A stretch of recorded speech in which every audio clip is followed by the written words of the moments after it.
Hi guys,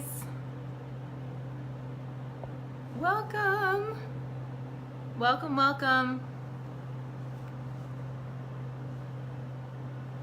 I'm gonna give everybody a second to jump on. I see some likes, yay. Can you guys hear me? Just give me like a little, I'm gonna put comments. Okay, yay, okay, everybody can hear me. Awesome. Hi. Okay, I'm gonna give everybody a second to hop on. I'm so excited to be here with you guys tonight. Hi, Paulina. Thank you, Paulina and Christina, for setting this whole chat up. I am so excited to be here with you guys. So excited to pour into you, talk to you about confidence and owning it and what that looks like.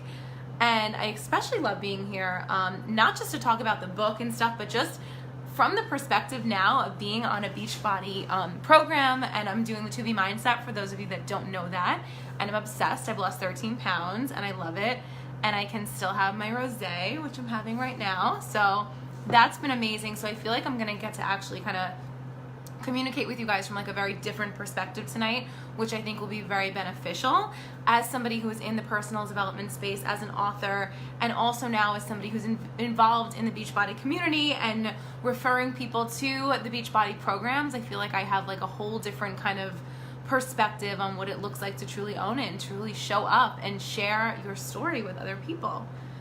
Yay! Oh my God, Christine, I miss you. I want to tell you guys a quick story as we wait for everybody to just jump on. So I had the pleasure and the privilege of hanging out with Christina in Miami a couple of weeks ago. I think it's been like 5 weeks ago now. And I miss Miami so much. It was so beautiful. And we had a great time. And I'm like obsessed with her. And my cousin and I went down there. I did an event at Sparkle and Shine Darling, which is Adrienne Bosch's store. And Christina came with my good friend Andrea, who I'm running my Beachbody business with, and we had like the best time. And we both, like Nicole and I are like, we're having withdrawals from Christina because her energy is just so amazing. So I want to thank her, and I want to also thank Paulina for putting this together and reaching out to me to do this chat. Okay, so I got a new tripod. I'm just trying to like straighten it out here so you guys can see me. Cool. Okay, so I wanted to come on here. First and foremost, I want to thank you guys so much for inviting me onto your page and onto your team, and letting me come on and just share some stuff with you guys. I always say I'm not an expert in anything. I'm just somebody who has kind of been able to share my experiences and sort of like have a perspective around life and my experiences and being able to share what I've learned with other people. So that's always how I position myself. I am not a guru. I'm not an expert in anything. I'm just somebody that loves to write about life and just share what I have learned. So I hope that you know that. And I always see myself as more of a peer than I do like a coach or an author or somebody who's like on, you know, another level than anyone. I'm just a girl who has figured some shit out and wants to share it with people. By the way, if you do have small children, I would put earplugs in because I curse like a sailor. I'm gonna try to keep it to a minimum tonight, but I can't promise that. Okay, so for those of you, hi everybody who's coming on, I love you too. So I just want to give like a really brief overview of who I am and what I do for those of you who don't know me. My name is Cara, Alwill Leyba. You may know me from a book called Girl Code. I wrote Girl Code in 2015, but my story goes way back to, well, I mean, my story goes way, way back. But when I guess I got my start in writing and kind of sharing what I do, my story goes back to 2008 when I started a blog called The Champagne Diet, which was actually inspired by a glass of champagne. I was working in a full-time job. I was in a corporate job at MTV, totally uninspired, not living up to my full creative potential, not doing what I thought I would be doing at that point in my life. And I was looking for something that I could drink that would not like be 1,000 calories. And a friend of mine suggested drinking champagne. So I agreed, and I was like, okay, sounds good to me. I had never drank champagne in my life. I was so not like a champagne drinker. I never would have even imagined that would become something that was part of my like day-to-day life. But she was like, you know, it only has like 90 calories in it. You should drink it. It's like a healthier kind of, you know, cocktail. So I started drinking champagne, but what I noticed immediately was when I drank champagne or I held a beautiful glass of champagne in my hand, everything felt different to me. Like everything felt elevated. I started thinking about celebrations and why we don't drink champagne on a regular basis, why we only like kind of reserve champagne for special occasions. And even beyond champagne, why do we save like a special pair of shoes for a special occasion? Why do we save that special dress for a special occasion? Life should be the special occasion.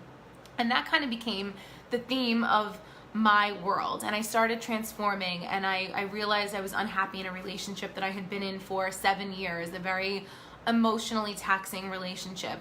I was in that job at MTV that wasn't serving me, and I realized I wasn't doing what I wanted to do. I wanted to help people, and I wanted to connect with people, and I wasn't doing that.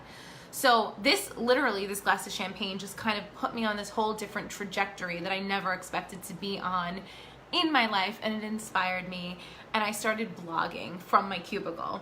So like many of you, I was running a side hustle without even knowing that I was running a side hustle from my corporate job, and I was blogging, and I was like, how can I turn this into something that feels real? Like, how can I make money doing this? How can I turn this into a passion? How can I monetize this passion that I have? And I had this idea in the shower one day, like, become a life coach. Again, never had a life coach, just like I never had champagne, but these thoughts were sort of coming into my mind, and I was listening to them because they were these intuitive sort of hits. And I remember I was sitting there at my desk one day at MTV, and I was like I was Googling like life coaching schools. I didn't know what the hell I was doing. And I wound up connecting with this coaching school, and I signed up that day. I went on a payment plan because I didn't have any money, and I became a life coach over the course of a couple of months. And then I became a certified life coach, and then I wrote a book, and I wrote another book, and everything sort of spiraled from there, really from me just taking a chance and me just deciding that I had more to give the world, right? Like I felt it took a long time for me to get to the place where I felt like I had more to offer, but once I realized I had more to offer, like everything completely changed for me.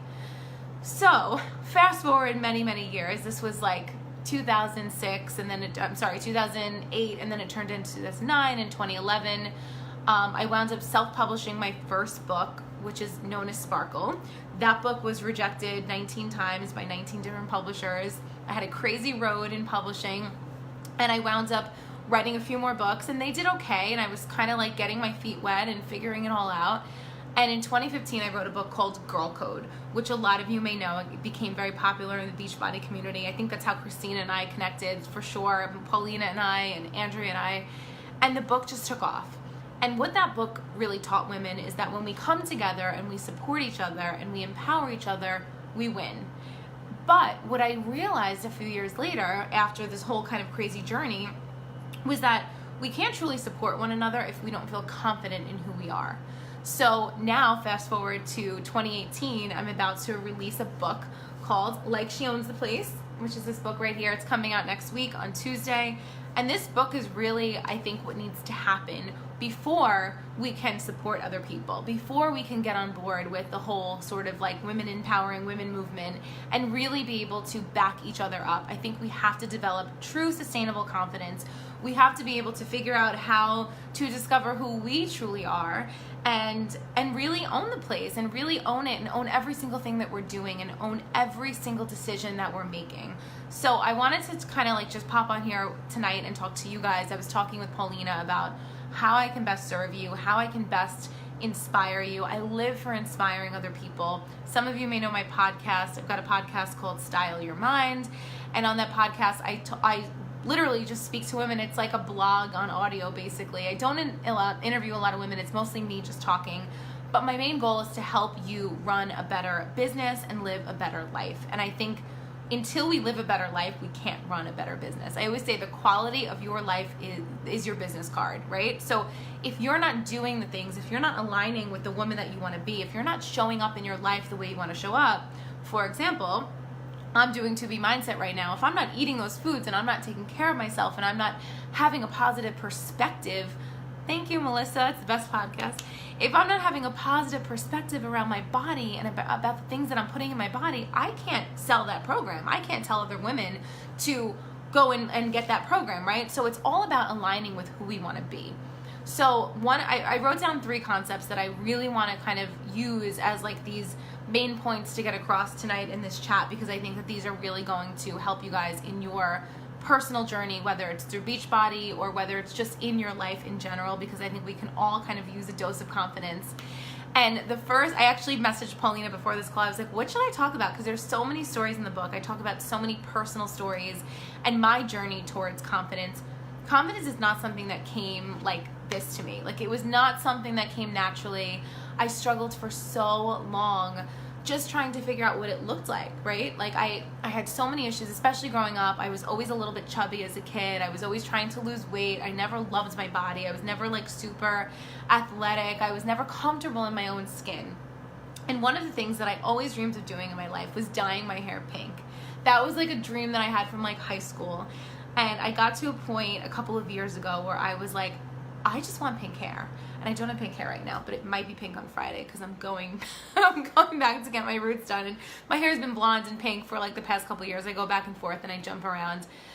But that was like something that I wanted to do that I was so nervous to do because I was so afraid what other people were going to think of me. And it's just like the same feelings that came up for me when I was leaving my full-time job at MTV to jump into my business full-time and to blog and to write books full-time and be a life coach. Like, I was just so afraid what other people thought of me. And the more women that I've met through my journey who are especially in network marketing, especially Beachbody coaches, a lot of women are afraid. Like, what are people going to think if I say that I want to go do this full-time? Are people going to judge me? Are people going to think that I'm, not going to succeed, that I'm not going to make it in some way?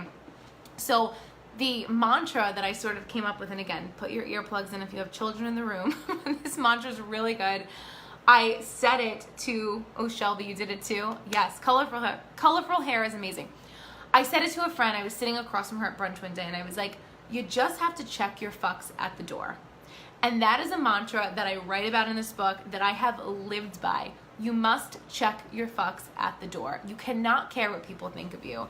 And my journey with pink hair was weird, right? Because it was something I wanted to do so bad. And I was like, well, I don't know, maybe I'll wait until I'm like a little old lady, right? Because you see all those old women in the street with pink hair and they look so cute and nobody like can mess with them because they're like 80 years old and they've got this crazy pink hair and who's gonna say anything? But I felt like, well, I'm a life coach and I'm a professional, like I'm an author. Will I be taken seriously if I have pink hair? And I finally got up the nerve to do it. And I actually talk about this in the first chapter of the book. And I finally did my hair pink. And then the time came in my business where I was actually renting a commercial space and I wanted to have a little storefront. And for those of you who follow me, you'll know it was Champagne Diet headquarters. It was in Brooklyn. And I went and applied for this lease for this store from this real estate agent. And before I went to do this whole thing, I decided to go back to blonde hair, like what I have now. And the reason my hair is blonde now is not because I was like insecure or nervous in any way. It's just like it was a fashion decision. I'll get to that later. But at the time, I went from pink hair back to blonde hair because I told myself a story that I wouldn't be approved for a lease for commercial real estate if I had pink hair because I thought that I wouldn't be taken seriously. So as much as I had grown and as much as I had checked my fucks at the door and not cared what anybody thought, those thoughts still crept back into my mind. And I'll never forget, I was in this florist, and when I lived in Brooklyn, there was a florist on my corner, and they serviced the funeral home across the street. And I used to go in there every Friday and just get my roses or my flowers from my apartment, and I would decorate my apartment with these flowers. And I was standing there, and I was waiting to order my roses, and the guy picked up the phone, and he was taking an order for a funeral. And he's like, okay, who should the deepest sympathy card be addressed to? Okay, who is this going to? Whatever, blah, blah, blah. And I watched him take this order and I thought to myself, he's so robotic right now, like taking this order for these funeral flowers, like it's crazy. But I started to think like, well, we all die, and I know it's like a weird, morbid thought, but stay with me. And I was like watching him and it was almost like he was taking like Chinese food order, right? He's like, okay, who should I write the card to? What do you want the flowers to say? And as he's saying this, I was having this whole like crazy revelation in my head. And I looked at myself in the mirror through like the refrigerator where the flowers were, and I saw myself with just basic blonde hair, and I was like, no, that's not who you are. Like, where's your pink hair? Where is like the vibrant girl that you were so excited to be like 3 weeks ago? Why did you go back to being blonde? Like, why are you afraid to live your life? Because at the end of the day, we're all gonna die, right?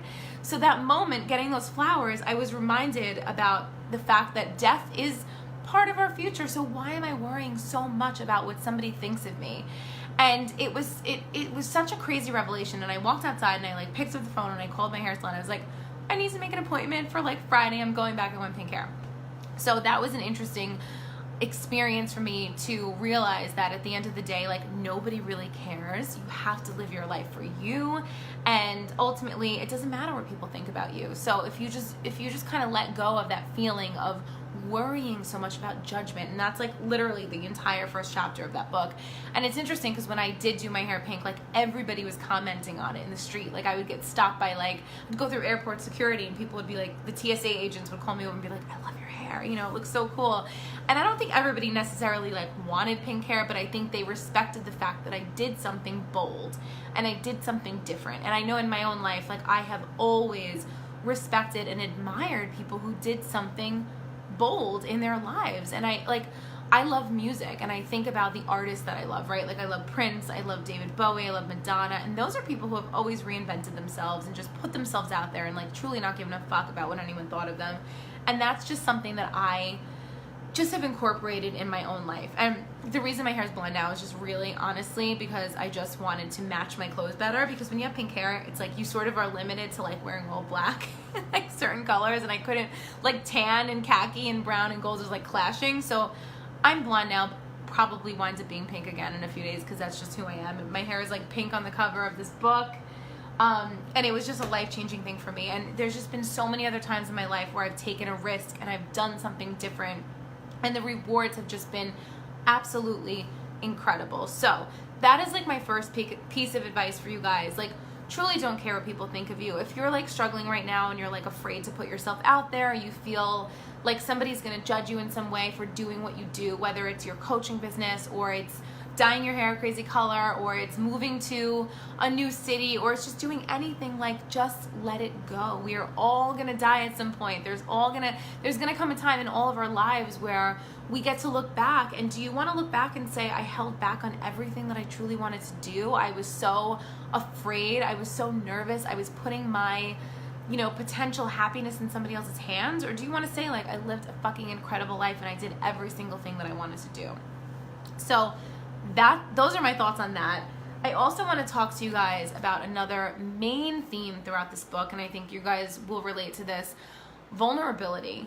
That has been like such a big part of my journey, learning how to be vulnerable, learning how to be transparent, how to put myself out there without worrying, without feeling like I had to have some kind of filter on me, without feeling like I had to put up some sort of facade. I think a lot of times, especially on social media, people love to kind of, you know, post a highlight reel or paint a picture of their lives where they feel like everything is perfect. And I had an experience that I actually wrote about a couple of years ago. I was in Chicago. And does anybody here like Stevie Nicks from Fleetwood Mac? She's like my favorite, like, love, love, love her. I went to go see her in concert, and to me, she's like the ultimate like boss lady. Like, Stevie Nicks is like, she kills the game. She's so amazing. And I saw her in concert, and yes, Lindsay, she's amazing. I see all the hearts. She's so good, right? So I saw her in concert a couple of years ago, and this was like such a pivotal moment. And this moment, actually, I was literally in the concert, you guys, like, taking notes. I was like, I have to like remember this because I'm totally writing about this, right? It was in Chicago, and I was on a business trip. I was actually doing a meetup for Slay Baby, which is my Facebook group. And I had like one night in between. I had one night off that I could go and do something. And I looked on like StubHub, and I saw that she was playing, and I was so excited. So I dragged my husband. We went to the show, and I remember she took the stage, and she got up on stage, and the first thing that she said to us, she's like, oh my God, you guys, I'm so nervous right now. Like, I did a show in New York City last night, and I was so nervous, and I'm so nervous again. And like, please just bear with me because I'm like totally freaked out. And then she went into her song and she killed it, and she was amazing. And I was like, this is interesting. Like, Stevie Nicks, like, she's like a legend. How is she nervous? And how does she have the balls to like tell us that she's nervous? So I was so moved by that. And then at one point she was kind of talking on stage, and she gave this like beautiful introduction to her piano player. And she's like, this guy is incredible, and he's just been such an integral part of like this tour. And she went to introduce him, and she forgot his name. And she's like, oh my God, I'm so sorry. I totally forgot your name. Like, she's like, I must be having a senior moment. And she owned it. And I was like, oh my God. And the crowd went crazy. Everybody was clapping for her. Everybody was so excited. And they were like, go Stevie. And in that moment, I realized like true confidence, truly owning it, truly like being in your power is being vulnerable and being able to say, I forgot this person's name, or I'm scared shitless, or I'm freaked out. And like, honestly, I was nervous to come in here tonight and talk to you guys. And I do this all the time. Like, I speak and I write and I talk for a living, but we all get nervous. We all get uncomfortable. But I think when we can truly just own the fact that we're nervous and tell people that we're actually nervous, to me, that's how you develop confidence. Confidence to me is not like this thing where like we flip a switch and one day all of a sudden we feel great and everybody loves us and respects us and like gets what we're doing. To me, confidence is a series of repeated choices, and it's something that we have to constantly do and constantly work on and constantly refine. It's like a muscle that we have to flex and work out, right? In order to really make that something that is sustainable for us. And I think especially as women, I'm sure there's guys listening now, but a lot of us are women, you know, we're kind of flooded with these messages that like the sugar rushes will sort of bring us confidence, whether it's making a certain amount of money, you know, or hitting a certain rank on our team, or finally seeing ab lines or something, or like losing weight. And like all of those things are great for sure. Like we all want abs, we all want a lot of money, right? But those are not the things that are going to keep us going long term. We have to have something deeper that we're working on.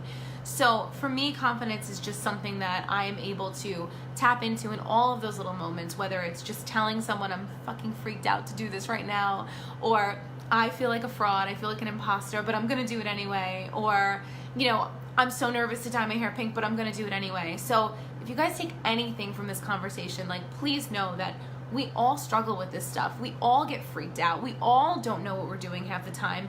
But the people who are successful are the ones who keep showing up and the ones who keep doing what they're meant to do, what they know that they're called to do. I have definitely felt like I've dealt with imposter syndrome from time to time. I know when I was writing this book, my first couple of books were self-published, and then I was approached by a publisher, and now I have a book deal with Penguin Random House, specifically Portfolio Books, which is the same exact publisher that did Girl Boss. So you can only imagine like my whole imposter syndrome that came up. I was like, oh my God, I'm just this like blogger who's self-published, and now all of a sudden I have this big publisher behind me. Like, what if I fail them? And I wound up experiencing so much writer's block during the process of writing this book that it kept me up at night. It stressed me out. I gained weight. I didn't feel good about myself. I like drove myself mad for no reason. But it made me realize that imposter syndrome is totally normal. And it's also really boring, so we gotta get over ourselves. So if you feel like you're struggling with this, trust me, it's a waste of energy, because number one, we all feel it. And number two, the quicker you can move through it, the quicker you can put that energy towards something positive, like building your business or being creative or putting yourself out there and connecting with people and truly changing lives. And I've seen it just through my books, but I've also seen it through me now promoting this To Be Mindset program that I'm promoting genuinely, not because I need to make money, not because I need another stream of revenue, because I genuinely have been changed by this program. And when you can view what you're doing as something that is like truly a calling inside of you and a purpose and something you want to share, it takes away from the fear. It kind of like removes that level of like imposter syndrome or anxiety, because you just know you're meant to do what you're meant to do. So I hope that that's helpful for you guys. I really want to just open this up at this point to conversation and questions. I'm here to support you guys. I don't want to just ramble on. It's been almost a half hour that I've been talking, so I want to help answer any questions that you have, whether it is something that you're struggling with in your life or your business when it comes to feeling empowered, when it comes to feeling worthy, when it comes to developing your confidence. What's going on? Talk to me. Do you guys struggle with anything? Is there anything that I can help you with? Because I'm definitely here to support you. Yes, stress and anxiety is not good, Melissa. I totally agree with you. I'm going to take a sip of my rosé while you guys ask me questions.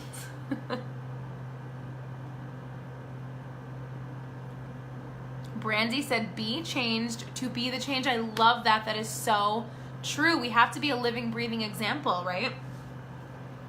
Okay, Melissa said, what has been the scariest part while making your career choices? That's a good question. So before I wound up moving into my business full time, I was working at MTV and I was a director, and I had 20 people under me, and I was making 6 figures, had an office, I had the whole deal. And it was really terrifying for me to make the leap between leaving my full-time job and pursuing my business. And the way that I was able to do that, honestly, was just by clearing the noise around me and getting really, really real with myself and understanding that nobody was going to be able to give me the happiness that I was looking for besides me.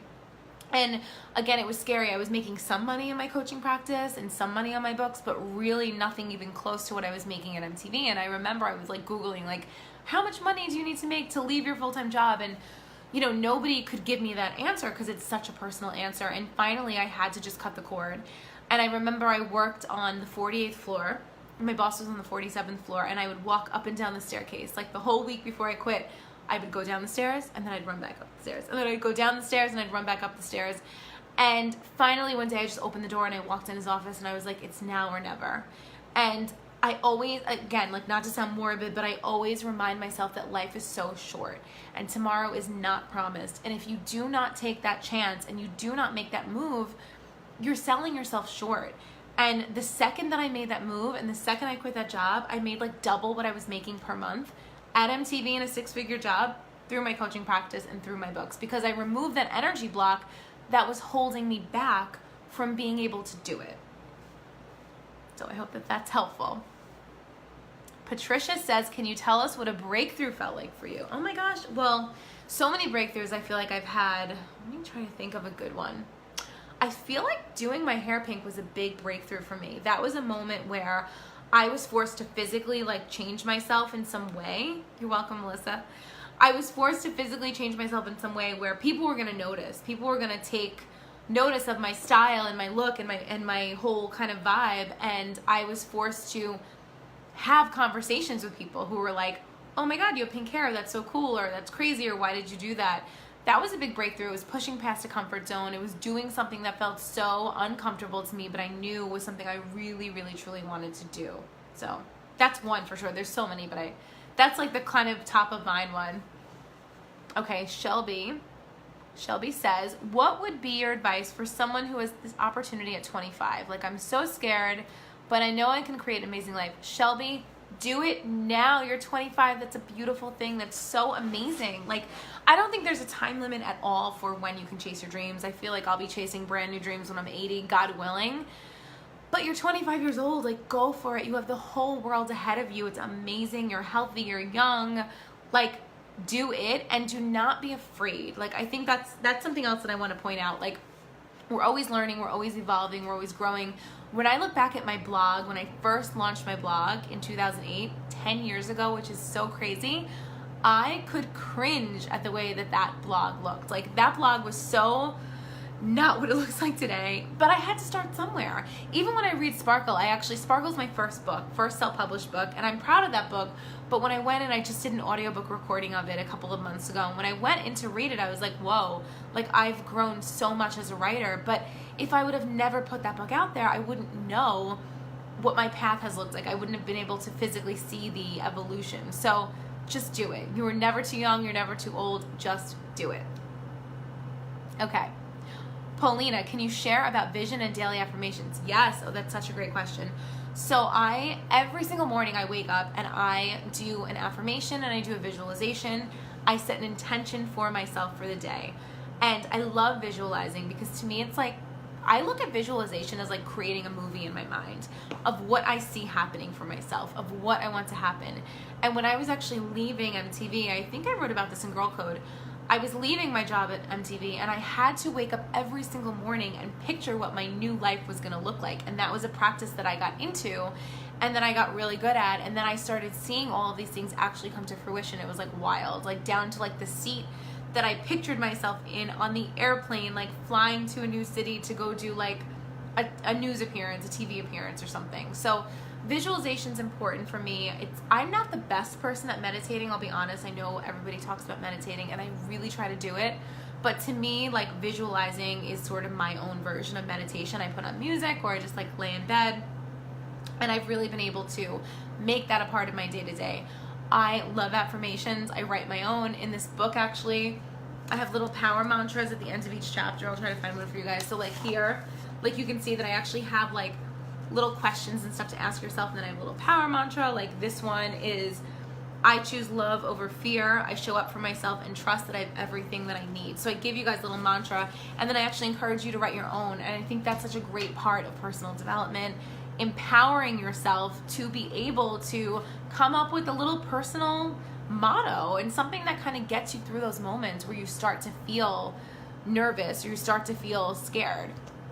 Okay, Jackie says, what do you do when you feel like you open up trying to find your way, and instead of getting a negative or a positive response, you don't get anything?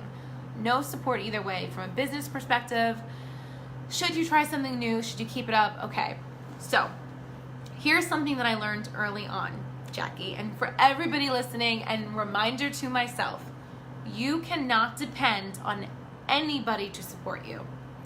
Anyone, not your spouse, not your mom, not your brother, not your sister, not your friends, not your Facebook friends, not your neighbors. You cannot put your success and your self-worth and your validation in the hands of anybody else. So would it be lovely for people to support you and for people to show up and give you a positive response? For sure. But I know that I've done so many things that I've gotten like zip, zero, zilch, like no support. And I'll actually tell you a story, Jackie, that I think you're going to find interesting. So I wrote a book called Fearless and Fabulous in 2014. And I was so excited about this book, and I still am. I love the book. But I put together a book signing in Brooklyn, in the neighborhood that I lived in this was in 2014. I promoted this thing all over Facebook. I got all these RSVPs. I went and bought balloons. I bought food. I bought champagne. And I showed up to the bookstore to go do this event. I convinced the bookstore owner to let me do this, and I stocked all the books. I bought them. I had flowers, a whole big thing. And I started it at like, let's say 6 o'clock. Nobody came. 7 o'clock, nobody came. 8 o'clock, nobody came. By 9:30, I had to walk out of the bookstore with my tail between my legs. Nobody showed up for me. And that was the moment when I realized that, look, it is what it is, and not everybody's gonna be there for you, and not everyone's gonna support you. Even my own mom, who loves me and would do anything for me and is there all the time, my mom's like, well, you have enough people, so I'm just not gonna come. And it was my husband and my best friend, and that was it. 2 people for the entire night, 3.5 hours standing there feeling like a dick, basically, that nobody showed up.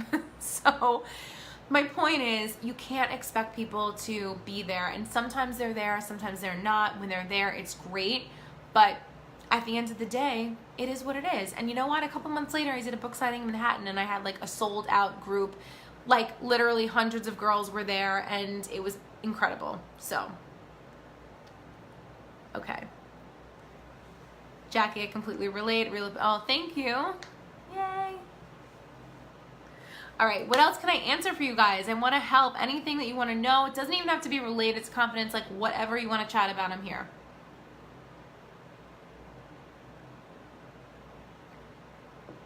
Chills, yeah. Anything else? If not, I will let you guys go. I don't want to keep you all night. I'll wait 2 more minutes, and if anybody else has a question, otherwise, I hope that you will check out the book. If you want to go pre-order it, it is at likesheownstheplace.com. You can go on Amazon, or you can go into a bookstore, anywhere you want to go. Pre-order. If you pre-order now, actually, if you are in the US, you will get some really cool goodies. My publisher did like a little sticker set and quote cards from the book, so it's really cute. So if you go to that site, you can put all your info in. Oh, Melissa, okay. When dealing with haters, how do you let go of the people trying to hold you back? Ooh, that's a good one.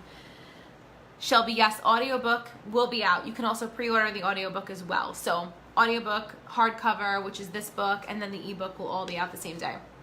Okay, haters, that's such a good comment, such a good topic.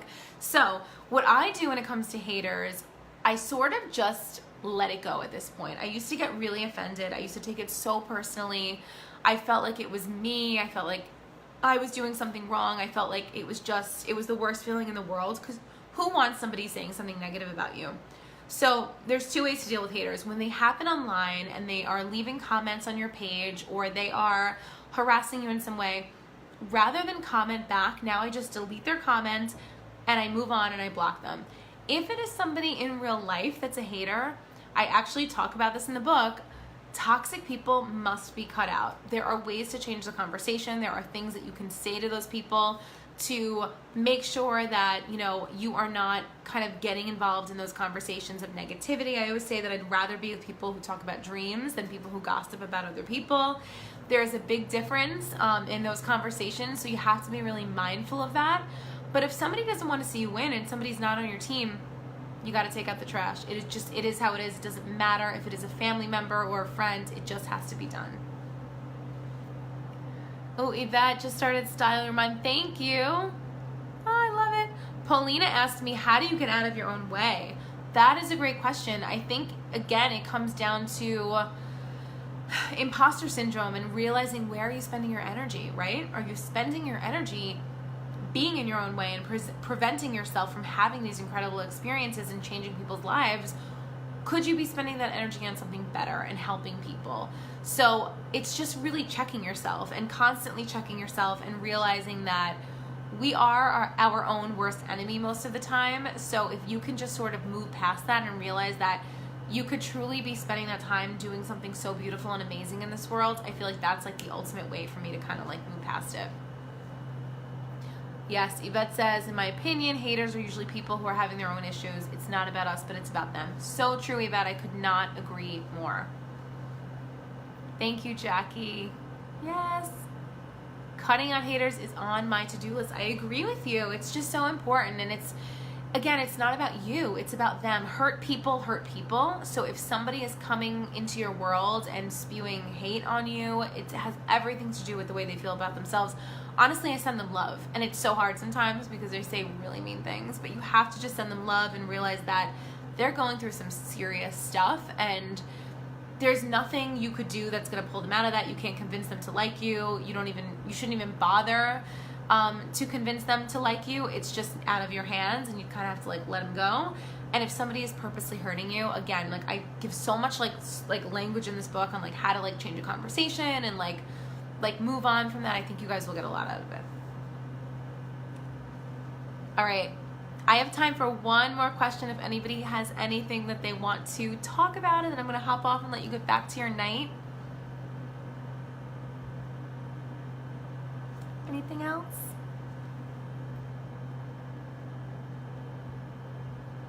Yes, Melissa. We're coming full circle to the you just have to check your fucks at the door quote you started with. Yes, amen. Thank you, Katie. Of course, it was my pleasure for doing this. I love you guys so much. I want to thank you so much for being here. Okay, one more question. I see it here from Julia. What is the number one struggle that the people you coach have, and what is the best advice for them? Okay, number one struggle, hands down, is that people are worried about failing. People are worried about being rejected. They're worried that they're not going to be enough. And to that, I just say fucking do it. Who cares? If you're not moving, you're not doing much of anything. You're not winning. You're not succeeding. So what is the worst that can happen? You try something and it doesn't work out. To me, rejection is simply redirection. So again, you could say that I failed by my first book being rejected 19 times, but actually didn't fail at all because I self-published and then turned that into an opportunity to do so many more books and actually have a publisher. So you are not failing unless you stop trying. So please do not let that get in your way. I swear that's honestly like the number one thing that I see people struggling with. So do not let it get to you. I mean, if you look at your life and you say, all the things that I would have done, where could I have been now? I mean, that's the worst feeling in the world, to have regrets. So I feel like just try it. What's the worst that can happen? I feel like news gets old so quickly. So if you tell somebody, yeah, this didn't work out, they're on to the next thing like 2 minutes later. They're forgetting all about you. Most people are not really paying that much attention to you. I feel like that's such like a thought that I remind myself of. Like, we get so caught up, like, oh my God, everyone's watching me. Like, no one really cares. Everyone's so obsessed with themselves and their own lives. It's kind of like a good thing. Like, just do you. Do you. Check your fucks at the door. If you guys can take one thing away from this chat, that's what it is. All right, I love you guys so much. I'm going to hop off. It's 9:10. Been on for 40 minutes, so I don't want to overload you with information, but I really hope this was helpful. Again, if you want to grab the book, please do so. I would love, love, love to hear what you think about it. I actually read an excerpt of it on my podcast tonight. So if you go to iTunes and you just Google Style Your Mind and you look it up, you can listen to the introduction to the book and check it out. Thank you so much, Paulina and Christina, for letting me come on here tonight. Thank you guys for tuning in. I love you so much. Have a great night. Keep doing what you're doing. Love you guys.